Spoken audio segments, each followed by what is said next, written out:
रवि जी, आज अच्छा अवसर है और सुरेश जी मेरे सामने बैठे हैं आप भी आज इस इंटरव्यू में मेरे साथ हैं।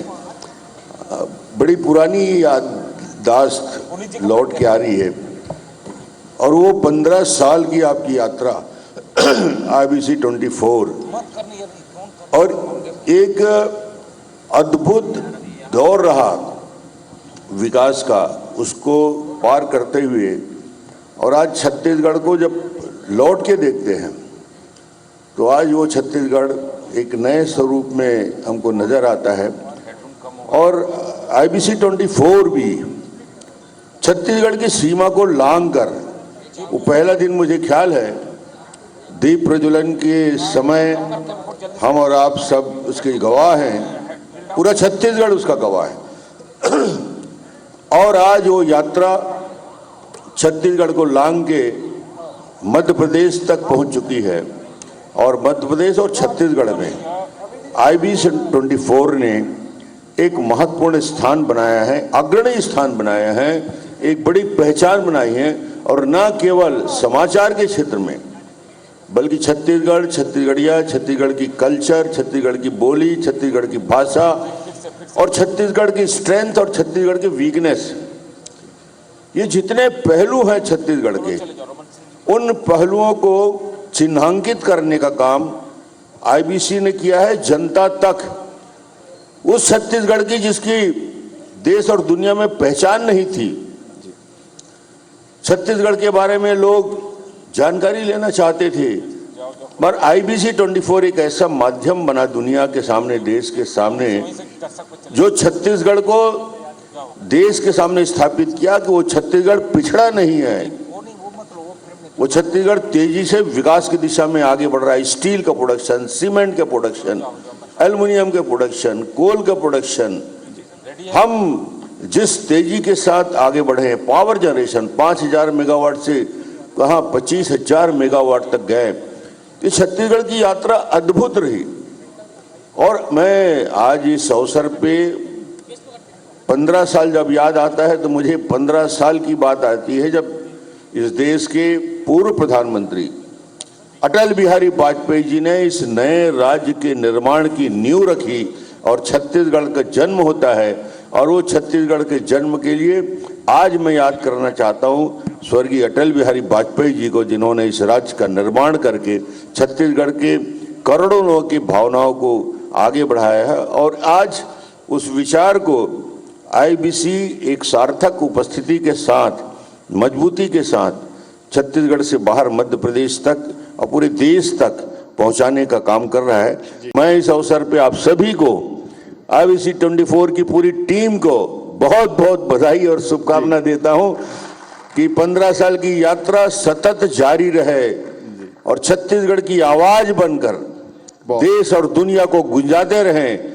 छत्तीसगढ़ को स्थापित करने में आपकी महत्वपूर्ण भूमिका बने, यही मेरी शुभकामना है। बहुत बहुत बधाई। बहुत बहुत धन्यवाद सर। और मैं अपने दर्शकों को बताना चाहता हूं कि जब छत्तीसगढ़ चैनल लॉन्च हुआ उसके बाद डॉक्टर रमन सिंह उस समय मुख्यमंत्री थे और इनकी प्रेरणा और आपके प्रेरणा जो शब्द हैं ये हमेशा प्रेरणा देते रहे और हमें मोटिवेट करते रहे अच्छा करने के लिए। और आपका सहयोग हमें हमेशा मिला। जब भी हमें ज़रूरत हुई, कोई खबर के बारे में भी आपने बेबाक हमसे बात की, बहुत सारे हमने इंटरव्यूज़ आपके किए, आपको दिखाया और जो भी काम आपने राज्य के लिए किया राज्य बनने के बाद, उसके साथ साथ हम उसमें सहयात्री रहे। अब मैं सर आता हूँ, चूँकि चुनाव है और जब पिछली बार जब मैंने आपका आखिरी बार इंटरव्यू किया था 2018 में, तब भी कुछ समय बाद चुनाव होने वाले थे। उस समय आपने मुझसे ये कहा था कि देखिए रवि, मेरे पास एक ब्रह्मास्त्र है। जब मैं कह रहा था, क्योंकि उस समय ऐसा आ रहा था कि काफ़ी फाइट है, ये है, आपने मुझसे कहा था कि मेरे पास ब्रह्मास्त्र है और मैं उसको चलाऊंगा तो वो हम जरूर जीतेंगे। लेकिन कुछ कारणवश आपका वो ब्रह्मास्त्र काम नहीं किया उस समय। अब एक बार हम फिर चुनाव के मुहाने पर खड़े हैं, तो क्या रमन सिंह जी के तर्कश में कोई ऐसा ब्रह्मास्त्र अब है जो अगर मैं 2 महीने बाद करूं तो एक मुख्यमंत्री का इंटरव्यू कर रहा हूं, क्या ऐसा हो सकता है? जहां तक सवाल है कि मुख्यमंत्री कौन होगा, ये आज की तारीख में 100% निर्णय भारतीय जनता पार्टी की राष्ट्रीय नेतृत्व चुनाव समिति तय करती है। मगर एक बात दावे के साथ कह सकता हूं कि 2 महीने बाद छत्तीसगढ़ में फिजा बदल जाएगा और भारतीय जनता पार्टी का मुख्यमंत्री आपसे बात करता हुए मिलेगा किसी न किसी मंच में। कौन होगा आज इसके बारे में भविष्यवाणी करना मेरे लिए कठिन है, मगर ये तय है कि पूर्ण बहुमत के साथ भारतीय जनता पार्टी की सरकार छत्तीसगढ़ में बनने जा रही है। इसमें अब कोई शंका या कोई शक नहीं रहा। तो रमन सिंह जी, जब आप ये कहते हैं कि सरकार बनने जा रही है, तो अभी पूरी जनता छत्तीसगढ़ की सब देख रही है हमारे इस चैनल को कि 15 साल का हमारा जश्न भी है। 15 साल आपने मुख्यमंत्री रह के शासन किया, तो अब आपको छत्तीसगढ़ की जनता वोट क्यों दे, आपकी सरकार वो क्यों बनाए, ऐसा आप जनता को क्या कह रहे हैं? छत्तीसगढ़ के लोगों की सोच और कल्पना, छत्तीसगढ़ का निर्माण हुआ क्षेत्रीय असंतुलन की वजह से। नया राज्य बना गया क्योंकि छत्तीसगढ़ हमेशा उपेक्षित रहा, सीपीएन बरार का हिस्सा रहा, बाद में मध्य प्रदेश का हिस्सा रहा और हमेशा डेवलपमेंट में पिछड़ा रहा छत्तीसगढ़। तो एक नई कल्पना को लेकर छत्तीसगढ़ का निर्माण हुआ 2000 में और उस यात्रा में 2003 तक कांग्रेस की जो सरकार थी, योगी जी मुख्यमंत्री थे, और वो आशाओं को उस 3 साल के कार्यकाल में लोगों को महसूस हुआ कि वो आशा पूरी नहीं होगी और 2003 में भारतीय जनता पार्टी की सरकार बनी। 3 में बनी, उसके बाद 5 साल बाद फिर 8 में और फिर 13 में, लगातार 15 साल भारतीय जनता पार्टी की सरकार बनी। और वो सरकार में 15 साल में छत्तीसगढ़ का एक नया स्वरूप जनता के सामने उभर के आया। पलायन की पीड़ा से मुक्ति कराने का काम छत्तीसगढ़ में हुआ। जो छत्तीसगढ़ में भूख से मौत होती थी, गरीबी थी, उस गरीबी से निजात दिलाने का काम हुआ। और सबसे बड़ी बात, जो पूरे छत्तीसगढ़ की पीड़ा थी, गरीबों के लिए मुख्यमंत्री खाद्यान्न सुरक्षा में 1 रुपये किलो चावल देके हमने लाखों लोगों के 60 करोड़ परिवार के पेट भरने का काम शुरू किया। किसानों के लिए बिना इंटरेस्ट की सहकारी बैंक से ऋण देने का काम हुआ। 30,000 किलोमीटर सड़कों का जाल बिछाने का काम हुआ। Primary school, middle school, high school, पूरे छत्तीसगढ़ में उसका नेटवर्क खोलने का काम किया। 10 मेडिकल कॉलेज, इंजीनियरिंग कॉलेज की स्थापना हुई। ये सारे बेसिक इंफ्रास्ट्रक्चर की जरूरत थी। मगर ये आपका कहना ठीक है कि 15 साल सत्ता में रहने के बाद परिवर्तन क्यों हुआ। 15 साल निश्चित रूप से बहुत पीरियड लंबा होता है और कहीं न कहीं जनता के मन में ये भाव आ गया था कि अब 15 साल के बाद एक परिवर्तन करके देखा जाए। मगर परिवर्तन जो किया उन्होंने और उस परिवर्तन को देख रहे हैं और भोग रहे हैं, ये इस परिवर्तन की कल्पना नहीं थी। मीठा खाते खाते नमकीन खाने की इच्छा हो गई, मगर क्या मालूम था कि मिर्च चबा जाएंगे और आज तक उनकी मुंह से आवाज निकल रही है। ये हालत छत्तीसगढ़ की है। जी, तो आपने बहुत अच्छी बात कही कि जो चावल और खाद्यान्न जो आपने बांटा और उसकी वजह से आपको चौर वाले बाबा कहा जाने लगा, इस तरीके से कहते थे। लेकिन अब तो कका आ गए हैं और कका जो है वो कह रहे हैं जी छत्तीसगढ़िया वाद जो है, और मैं छत्तीसगढ़िया हूँ, छत्तीसगढ़िया सबले बढ़िया। ये रमन सिंह जी ने नहीं किया, वो क्या कहते हैं बाहर की बात करते रहे, लेकिन जो छत्तीसगढ़िया वाद है सर, वो कैसे उसकी आप काट करेंगे? छत्तीसगढ़ को सिर्फ और सिर्फ जो मुख्यमंत्री जी सोचते हैं कि छत्तीसगढ़ की जनता को भ्रम में रख के सरकार बनाई जा सकती है, गेड़ी में चढ़ के भौरा और गिल्ली डंडा खेल के इस प्रकार की बात करके छत्तीसगढ़ को प्रभावित नहीं किया जा सकता। छत्तीसगढ़ का गौरव तब बढ़ता है जब छत्तीसगढ़ हिंदुस्तान में स्थापित होता है डेवलपमेंट के नाम से। आज तो मुख्यमंत्री जी के 4.25 साल के कार्यकाल में छत्तीसगढ़ की पहचान एक ऐसे राज्य के रूप में हो गई जिसकी पहचान ईडी और सीडी के रूप में पूरा हिंदुस्तान में बदनाम है। हजारों करोड़ के घोटाले करने वाली सरकार, 2151 करोड़ की शराब घोटाले, 500 करोड़ के कोयला घोटाले करने वाली सरकार, 600 करोड़ के चावल, पीडीएस की चावल खा गए उसको घोटाला करने वाली सरकार, ये सरकार लगातार काम करी। और अब तो महादेव ऐप में पूरी दुनिया में छत्तीसगढ़ को यदि बदनाम करने का काम हुआ है तो छत्तीसगढ़ सरकार के नेतृत्व में हुआ है। तो मुझे लगता है कि छत्तीसगढ़, ऐसे छत्तीसगढ़ की कल्पना छत्तीसगढ़ के लोगों में नहीं थी, जहां करप्शन और करप्शन हो हर क्षेत्र में। आज अधिकारी, IAS अधिकारी जेल के अंदर हैं, बेल में हैं। यदि ऐसे छत्तीसगढ़ बनाने की कल्पना थी जहां डेवलपमेंट समाप्त हो जाए, न सड़क बन रहा है, न पुल बन रहा है, न स्कूल बन रहा है, न अस्पताल बन रहा है, विकास के सारे काम ठप। भूपेश जी से पूछें क्या कर रहे हो तो नरवा गरवा घुरवा बारी, ये हमारे छत्तीसगढ़ की चार चिन्हारी बोलते हैं। मगर चोरी, भ्रष्टाचार, बेईमानी और लबारी छत्तीसगढ़ कांग्रेस की ये है चिन्हारी। अब ये बोलने लगे हैं छत्तीसगढ़ की जनता जी। ये स्थिति में छत्तीसगढ़ को यदि पहुंचाया है तो भूपेश जी ने पहुंचाया है। ऐसे छत्तीसगढ़ को आज देश के अंदर जिस प्रकार बदनाम हुआ, हमने अभी तक लालू यादव के चारे घोटाले के किस्से कहानी पढ़े थे, मगर पहली बार देख रहे हैं कि चारा घोटाला से बड़ा गोबर घोटाला भी छत्तीसगढ़ में हो सकता है। लालू यादव का भी रिकॉर्ड कोई ध्वस्त कर सकता है। भूपेश बघेल के अंदर ताकत है। ये हालत छत्तीसगढ़ को करने के लिए यदि कोई दोषी है, इसलिए मैं दावे के साथ कहता हूं, ऐसे भ्रष्ट सरकार को बदलने के लिए छत्तीसगढ़ की जनता ने तय कर लिया है और इंतजार कर रहे हैं चुनाव का। आप देखेंगे कैसे, किस तरीके से कांग्रेस के ये सारे विधायक पराजित होने वाले हैं। तो हाँ, एक सवाल मैं जरा पूछ लूँ इसके बाद, उसके बाद ना सर, क्या है कि उनका ये कहना है कि मैंने छत्तीसगढ़िया की बात की और मैंने छत्तीसगढ़ प्रतिष्ठा को सामने लाया तो बीजेपी ने सारा गुड़ गोबर कर दिया मेरा, और मेरे पीछे अंग्रेजी लगा दी, ABCD ED सब पीछे लगा दिए। AB में जिसमें अमित शाह और B से बीजेपी और CD ED आप जानते हैं। तो ये कहते हैं आपकी साजिश है ये। ED यदि आता है और PMLA, prevention of money laundering act जब लगता है, उसके पहले IT उस सारे मामले के तफ्तीश करता है। सीधे नहीं आता, ED सीधे नहीं आता, IT पूरे मामले की जांच करती है। करने के बाद प्रकरण तय होता है। और छत्तीसगढ़ में प्रमाणित घोटाले यदि हो रहे हैं, जिस प्रकार शराब में और कोयले में, यानी होटल और पान ठेले वाला व्यक्ति बता देता है कि कोयले में 25 रुपये लिया जा रहा है। आम आदमी सड़क में चलते चलते बता रहा है कि शराब की दुकान में बिकने वाला 40% शराब अवैध रूप से बिना होलोग्राम के, बिना टैक्स पटाए बिक रहा है। जब ये जन चर्चा होने लगता है, आपको छोटा उदाहरण दूंगा, एक बोफोर्स का कांड हुआ था हिंदुस्तान में।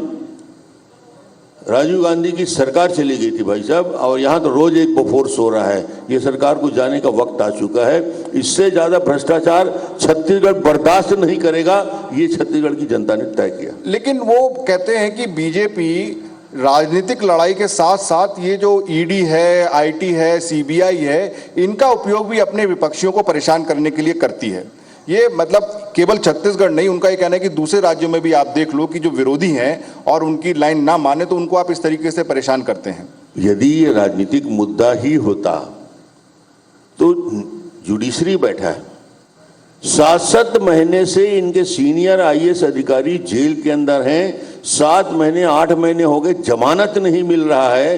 13,000 पेज के दस्तावेज न्यायालय में प्रस्तुत किए गए हैं, साक्ष्य के साथ प्रमाण प्रस्तुत किए गए हैं। करप्शन का इतना खुला केस, इतना व्यापक खेत हिंदुस्तान के किसी सरकार ने नहीं किया होगा।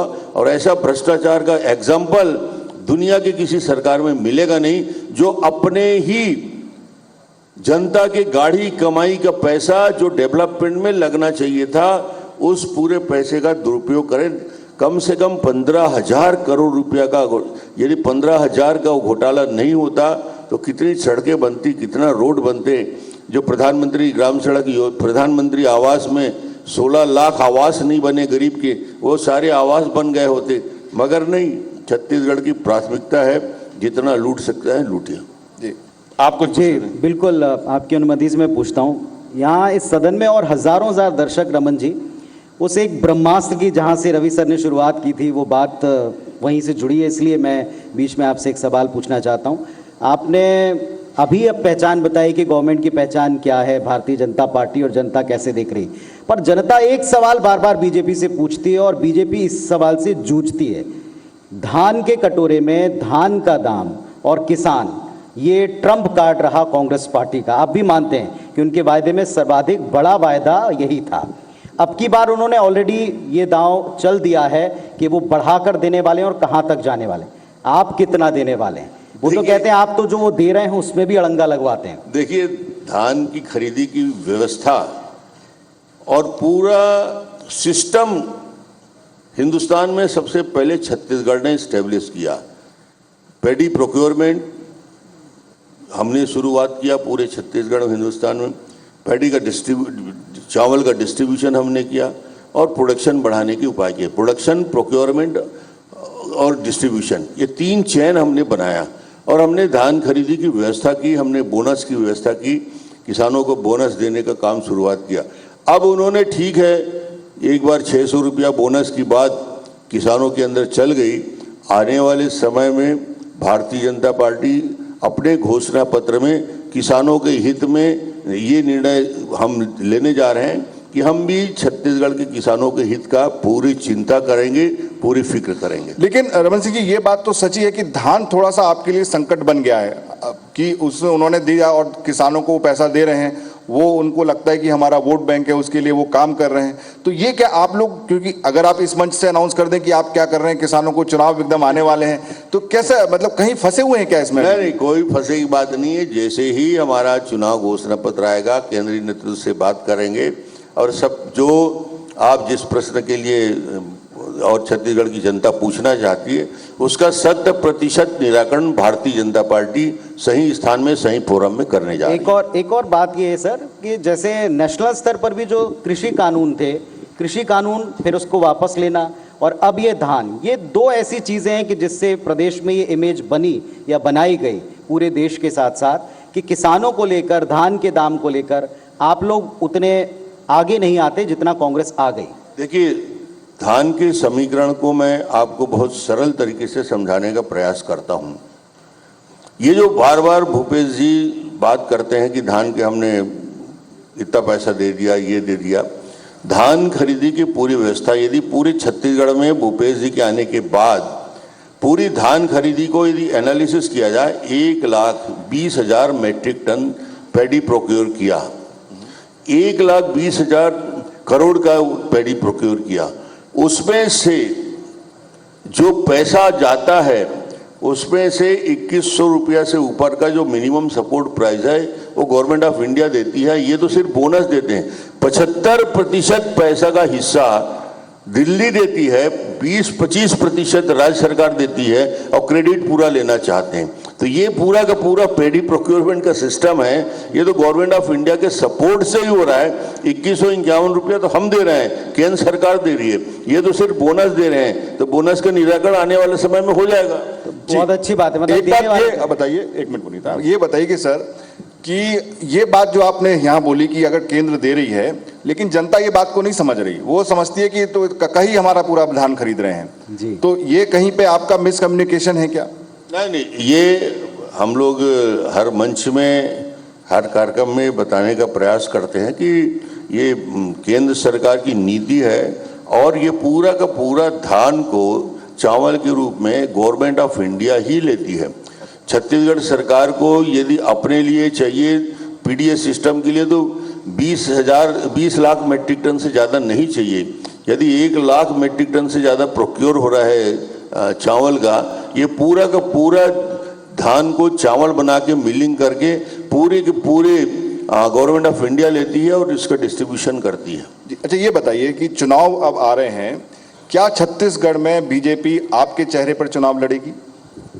छत्तीसगढ़ में पहले दिन से ही मैं इस बात को स्पष्ट बोलता रहा हूं, 2003 हो, 8 हो, 13 हो या 18 हो, किसी चुनाव में भारतीय जनता पार्टी के मुख्यमंत्री के नाते मुझे प्रोजेक्ट नहीं किया, मगर 3 बार मैं मुख्यमंत्री बना। इसलिए छत्तीसगढ़, हमारे बीजेपी में परंपरा नहीं है कि मुख्यमंत्री का चेहरा सामने प्रोजेक्ट करके हम चुनाव को लड़ते हैं। अब तो कांग्रेस ने भी तय कर लिया है। अभी तक बड़े बड़े बोर्ड लगते थे, भूपेश है तो भरोसा है, अब वो नाम हट गया, भरोसे की सरकार हो गया। और इन्होंने भी, कांग्रेस ने भी कह दिया कि अब भूपेश पे भरोसा नहीं है, सामूहिक नेतृत्व में कांग्रेस चुनाव लड़ने जा रही है। अब कांग्रेस के अंदर भी ये बात स्पष्ट हो गया कि वो सामूहिक नेतृत्व में चुनाव लड़ने जा रहे हैं, भूपेश के नेतृत्व में चुनाव नहीं लड़ने जा रहे हैं, ये तय हो। तो जैसे कि अभी हम ट्रेंड देख रहे हैं, हमने मध्य प्रदेश में देखा कि सारे सांसदों को और जो मंत्री हैं उनको चुनाव लड़ाया जा रहा है, तो ये क्या वजह है? मतलब आप तो कोर मीटिंग में रहते हैं, आप सब में, कि क्या वजह है कि आपको क्या नए चेहरे नहीं मिल रहे, कि आपके पास लड़ाने के लिए प्रत्याशी नहीं है, कि आपको सांसदों और मंत्रियों को मैदान में उतारना पड़ा? क्या छत्तीसगढ़ में भी ये होने वाला है? देखिए, विधानसभा के चुनाव में सीनियर लोगों को उतारने का मध्य प्रदेश में एक अच्छा प्रयोग हुआ है और काफ़ी पुराने हमारे मेंबर ऑफ पार्लियामेंट में केंद्रीय मंत्री, इनको भी उतारा गया है। तो ये बताता है कि भारतीय जनता पार्टी विधानसभा चुनाव को लेकर पूरी गंभीर है और हमारे अपने बेस्ट टीम को उतार रहे हैं। बी टीम नहीं, हमारी ए टीम उतरेगी। और ये भी कहा जा रहा है कि बाहर के नेता आके आप लोग को समझा रहे हैं, बुझा रहे हैं। अमित शाह आते हैं हर हफ्ते, जेपी नड्डा साहब आते हैं बीर। क्या यहाँ की जो लीडरशिप है, आप 15 साल तक मुख्यमंत्री रहे, आप छत्तीसगढ़ को बेहतर समझते हैं कि बाहर से नेता आने वाले बेहतर समझते हैं? नहीं, काम तो हम ही करना है, मगर सभी पार्टी के अंदर, चाहे कांग्रेस के राष्ट्रीय अध्यक्ष आए, चाहे प्रियंका आए, चाहे राहुल आए, चाहे सोनिया जी आए, सभी पार्टी के वरिष्ठ नेता चुनाव के दौरान आते हैं। अमित शाह जी भी यहाँ के प्रभारी हैं, वो लगातार आते हैं। और ये केंद्रीय नेतृत्व के जो बड़ी टीम है वो छत्तीसगढ़ में आती है, मध्य प्रदेश भी जाती है। तो चुनाव की ये प्रक्रिया ही है कि सीनियर लोग रहकर चुनाव का मार्गदर्शन करते हैं। क्रियान्वयन करने की जवाबदारी तो लोकल भारतीय जनता पार्टी की टीम को है, क्रियान्वयन तो हम ही करेंगे।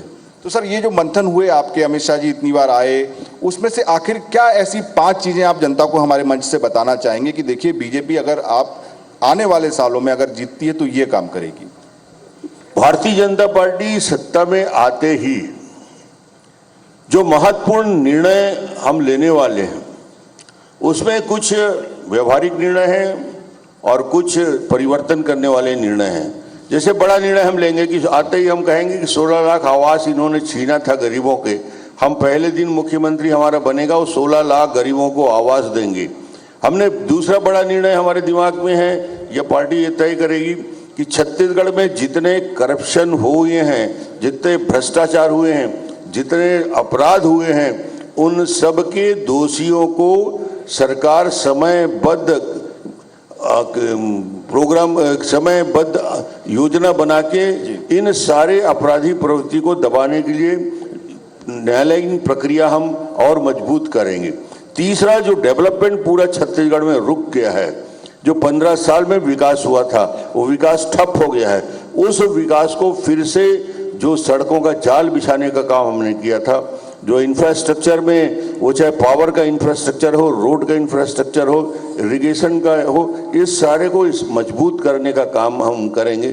जनता के बीच जाकर विकास को हम फिर से पहले नंबर की प्राथमिकता में लाएंगे।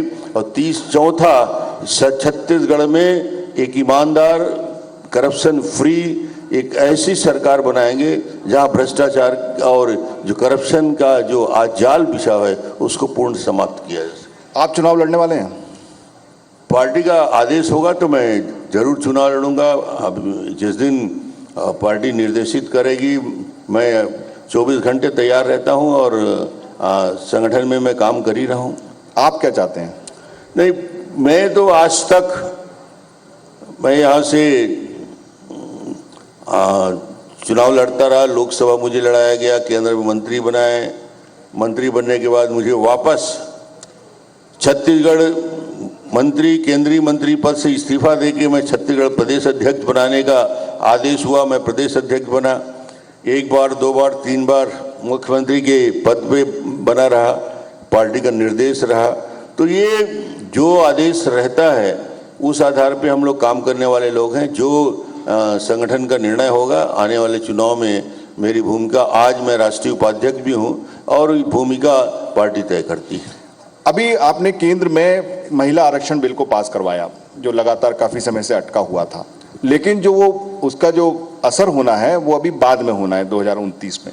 तो क्या आप उसके लिए प्रतिबद्ध हैं इसके लिए क्या जो इस बार टिकट दिए जाएंगे उसमें आप 33% महिलाओं को टिकट देंगे क्या? ऐसा कुछ योजना है आपकी? हमारी प्राथमिकता पहले भी रही है और अभी तो खैर 33% आरक्षण आने में वक्त है।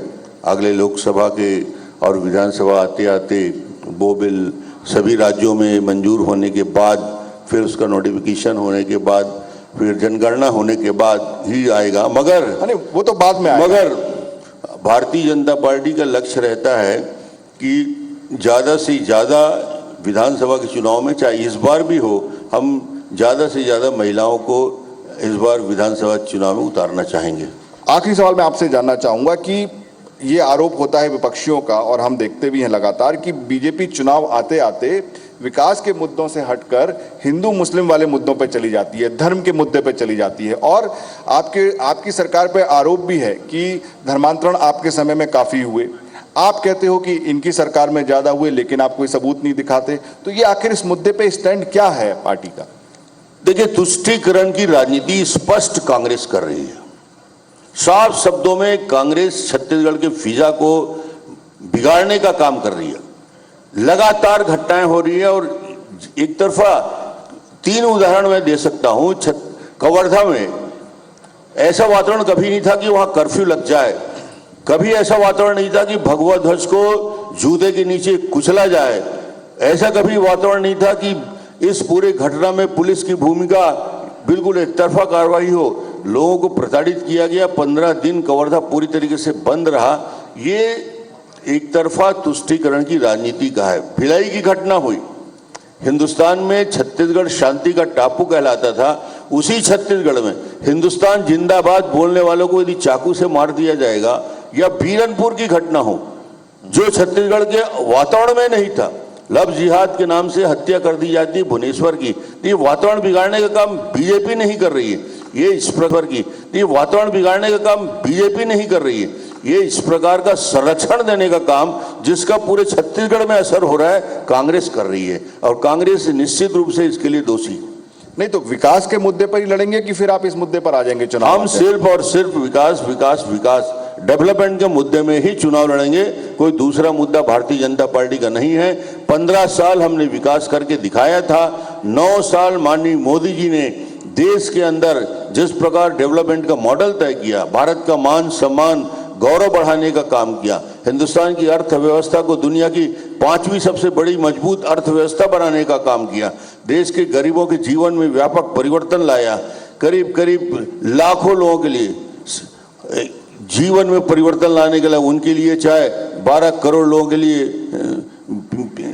शौचालय का निर्माण हो, 4 करोड़ उनके लिए आवास निर्माण का काम हो, 11 करोड़ लोगों के लिए गैस सिलेंडर देने की बात हो, 47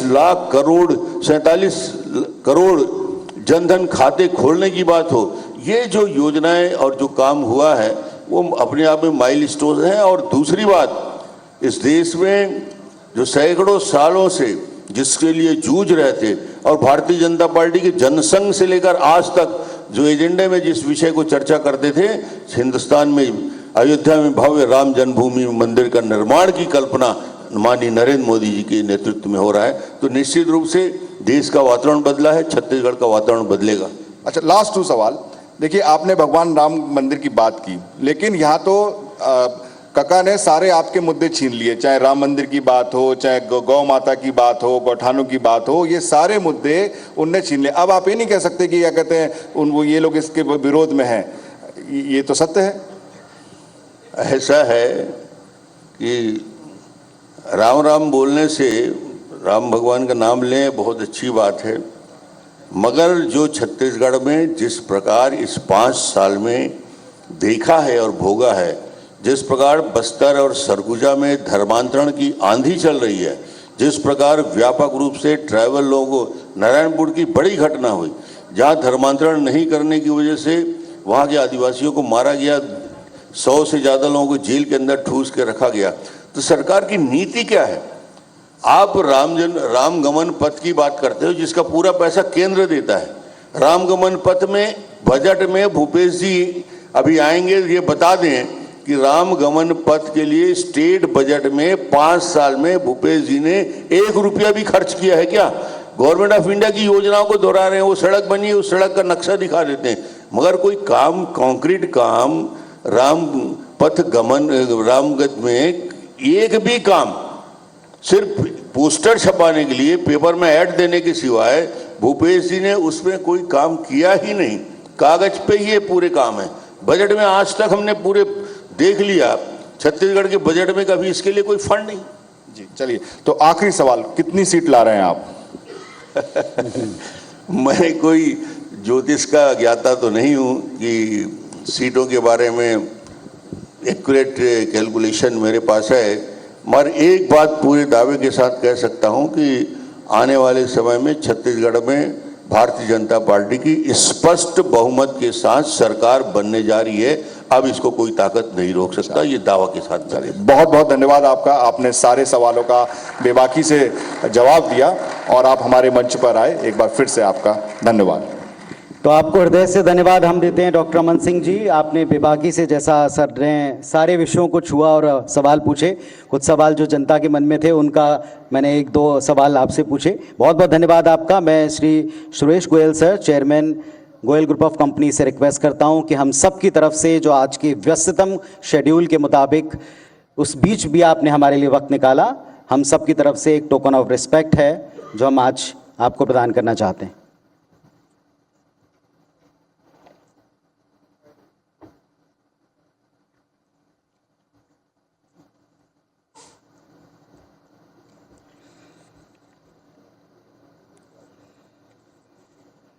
जोरदार तालियां, शानदार, लगातार और जोरदार तालियां होना चाहिए। डॉक्टर अमन सिंह जी 15 वर्ष तक सतत सरकार के चेहरे के तौर पर, सरकार के मुखिया के तौर पर काम किया और आज भी संगठन की जिम्मेदारी जो मिलेगी उसे निभाने का संकल्प लेकर वे चलते हैं। अनंत शुभकामनाएं प्रदान करते हैं आपको भी और पार्टी को भी। लगातार तालियां मित्रों बजनी चाहिए। ये IBS 24 के भी 15 साल जो शानदार हुए हैं उसके जश्न का अवसर है। बहुत बहुत धन्यवाद डॉक्टर साहब आपका जुड़ने के लिए।